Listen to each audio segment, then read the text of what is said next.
Hola, les habla desde Argentina Pablo Micheletti. Quería agradecer a todos aquellos que forman parte de IUS Perú por esta invitación que me hicieron para charlar algunas breves nociones acerca de las objeciones en el sistema de litigación oral. En un sistema de litigación oral tenemos que tener en cuenta, sobre todo, las técnicas de litigación que vamos a utilizar. Cada parte, cada litigante debe desarrollar sus propias herramientas que considere que son las necesarias o las adecuadas para poder desplegar su función, su tarea a lo largo de las audiencias de debate. En tal sentido, podemos decir que las herramientas que son aptas, que son útiles para utilizar como litigante o que cada litigante puede hacer uso, son una gran amplia gama de herramientas. Es decir, no están estrictamente establecidas.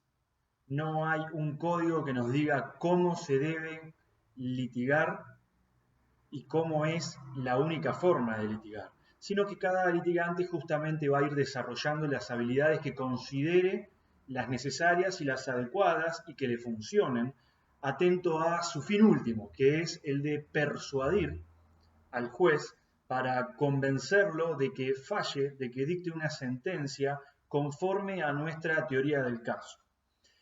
En ese sentido, hay que tener en cuenta que estas herramientas, estas técnicas de litigación oral, deben verse reguladas a través de lo que se determinan las reglas de litigación oral. Es decir, estas reglas funcionan como un cuadro, como un marco, que vienen a resguardar las funciones y los principios que se deben tener en cuenta dentro del campo de juego de lo que es la litigación oral. Las objeciones, propiamente dichas, vienen a servir como herramientas o como un mecanismo para poder incidentar en un sistema oral y así hacer valer estas reglas que regulan o que norman la convivencia de los litigantes a lo largo del debate. Las objeciones son refutaciones orales sobre actuación de la contraparte que infringen una norma del debate, que infringen una de estas reglas de litigación oral. Y el fin que tienen las objeciones es que el juez detenga ese acto abusivo a las reglas. Vienen a ser una manifestación de disconformidad con la actividad desarrollada por la contraparte y que puede afectar los derechos de nuestra parte o poner en riesgo las propias reglas del juicio oral.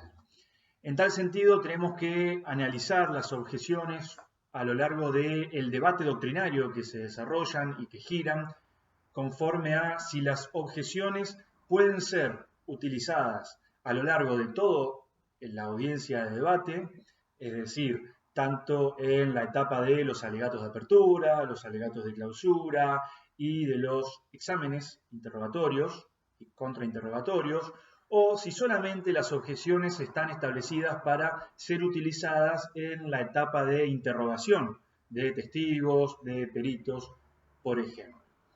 Creo que aquí la respuesta está en considerar las objeciones en dos sentidos. En un sentido amplio, las objeciones vienen a ser refutaciones orales que pueden ser utilizadas tanto en los alegatos como en los interrogatorios, es decir, en las distintas etapas que se van desarrollando en una audiencia de debate, en una audiencia de juicio.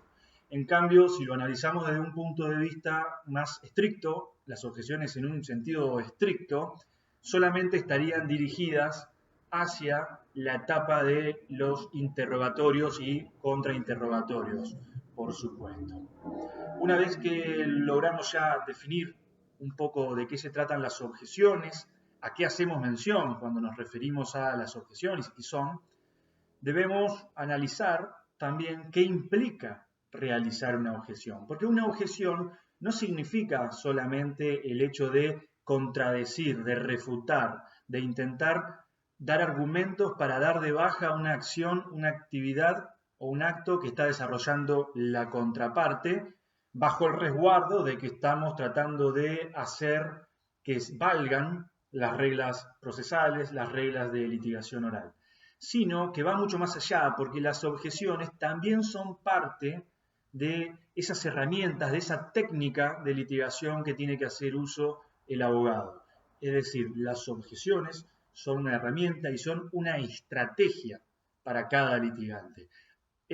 Hay que usarlas de una forma estratégica, de modo tal que no sobreabunden, que no sean utilizadas sin motivo y que aquellas tengan un fin determinado en ese momento y que esté vinculado estrechamente con proteger y resguardar nuestra teoría del caso. En ese sentido, implica, en un primer lugar, escuchar atentamente lo que está manifestando la contraparte, lo que está manifestando el testigo.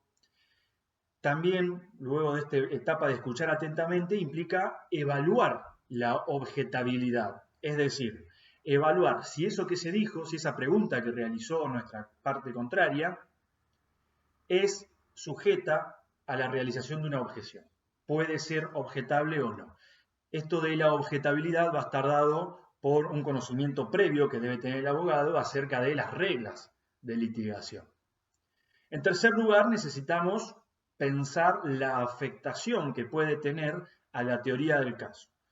En dos sentidos. La afectación, primero, que puede tener que se conteste esa pregunta, por ejemplo. Es decir, que se dé lugar a esa información que se está introduciendo en ese acto por parte de la contraparte.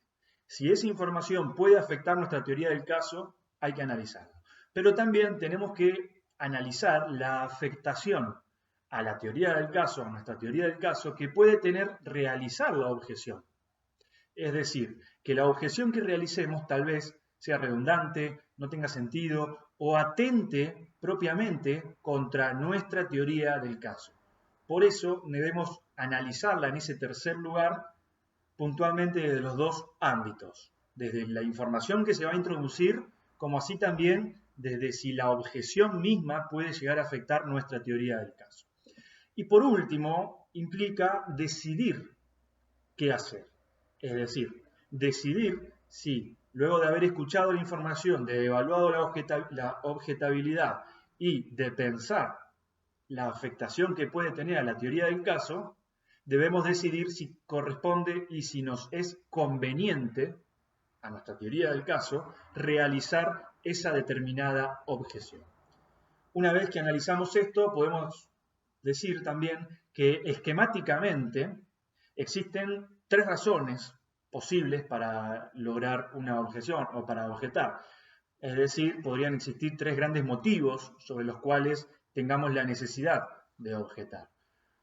En primer lugar, para poder excluir evidencia que sea perjudicial a nuestra teoría del caso. Es importante utilizar objeciones cuando vemos que la información que se intenta introducir en ese momento es perjudicial para nuestra teoría del caso. También podemos utilizar una objeción, segundo aspecto, para proteger al testigo de conductas inapropiadas, de conductas abusivas. Suele pasar que la contraparte ataca a nuestro testigo y suele ser hostil o trata de hostigar a nuestro testigo. Debemos, como partes procesales, proteger la evidencia que nosotros llevamos a juicio y la presentamos como prueba. Debemos proteger la prueba que estamos produciendo, porque si nosotros decidimos presentar a un testigo, es porque previamente hicimos el análisis de que esa evidencia, de que ese testigo, cuando declara, sirve hacia nuestra teoría del caso, abona nuestra teoría del caso. Por lo tanto, si la contraparte intenta atacar al testigo, nos está atacando directamente a nosotros. Por lo tanto, debemos utilizar objeciones para proteger y resguardar al testigo. Y también las objeciones pueden ser utilizadas para establecer la posibilidad de un posterior recurso. En ese sentido, cuando realizamos alguna objeción es porque queremos dejar en claro nuestra postura contraria hacia ese acto que está desarrollando la contraparte, hacia esa postura o incluso hacia esa información. Y que realizar y fijar la objeción en ese momento nos va a servir luego para un hipotético caso de una sentencia desfavorable a nuestra teoría del caso, a nosotros, poder aplicar una apelación, un recurso de apelación o el recurso de nulidad o el recurso que crean conveniente conforme cómo se haya desarrollado la audiencia de debate, cómo se haya desarrollado el proceso y el juicio final en sí. En este punto también quisiera detenerme en que considero personalmente que las objeciones no son solamente para con una frase, para con una pregunta, para lo verbal. Es decir, no solamente se puede objetar una pregunta realizada, por ejemplo, por la contraparte, sino también las objeciones pueden ser realizadas para con comportamientos no verbales de la contraparte. Por ejemplo, aquí quiero hacer mención con esto. Si la contraparte, por ejemplo, un abogado defensor, hostiga a un testigo que presentamos nosotros y lo está hostigando acercándose hacia el testigo, poniendo las manos, acercando el cuerpo y apoyando las manos sobre el escritorio en el cual está el testigo, o intenta elevar el tono de voz, elevar la velocidad con la cual está realizando las preguntas. Ese comportamiento no verbal también es objeto de una objeción. Es decir, también son actitudes, acciones, situaciones que deben ser objetadas. No solamente vamos a tener en cuenta y vamos a escuchar qué objetar verbalmente, sino que también esa escucha activa que debemos mantener nos tiene que servir para poder realizar objeciones en cuanto al comportamiento no verbal de la contraparte, el cual va a ser muy útil. Yendo un poco más ya a lo que es las clases de preguntas, para poder comprender qué preguntas se pueden objetar, deberíamos entender o estudiar previamente cuáles son las preguntas que se pueden realizar en un determinado momento, es decir, en un examen directo, en un interrogatorio, o las preguntas que se pueden realizar conforme las reglas de litigación en un contraexamen o en un contrainterrogatorio, incluso también en los reexámenes o reinterrogatorios.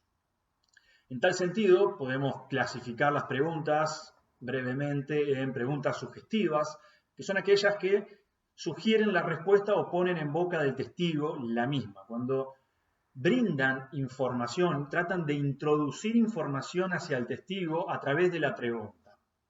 Estas preguntas no son, en cuanto a las reglas de litigación, generalmente no son permitidas para ser llevadas adelante en los exámenes directos, en los interrogatorios.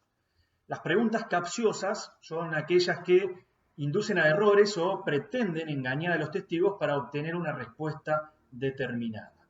Dentro de las preguntas capciosas podemos encontrar preguntas confusas, ambiguas o vagas, que son aquellas que por lo amplio, por lo complejo, por lo poco claro de la indagación concreta que se está realizando, ponen al testigo en una situación de que no sabe concretamente qué es lo que el litigante le está preguntando.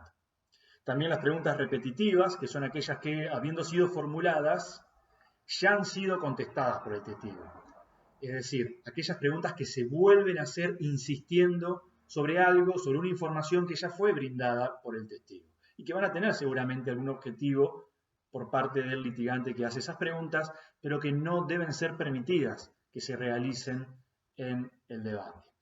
También, como preguntas capciosas, podemos encontrar las preguntas que tergiversan la prueba.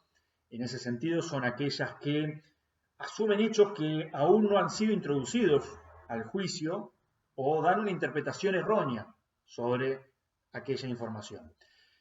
Y las preguntas compuestas, que son aquellas preguntas que incorporan varias afirmaciones y ponen al testigo en una situación que, respondiendo sí a la pregunta, responde sí a todo, o respondiendo no, responde no a todo. Es decir, vendrían a ser aquellas preguntas que son varias preguntas en una sola pregunta, que abarcan una sola pregunta. Y también podemos encontrar dentro de las clases de preguntas las preguntas impertinentes, que son aquellas que desde un punto de vista lógico no avanzan en la teoría del caso de la parte que la está formulando.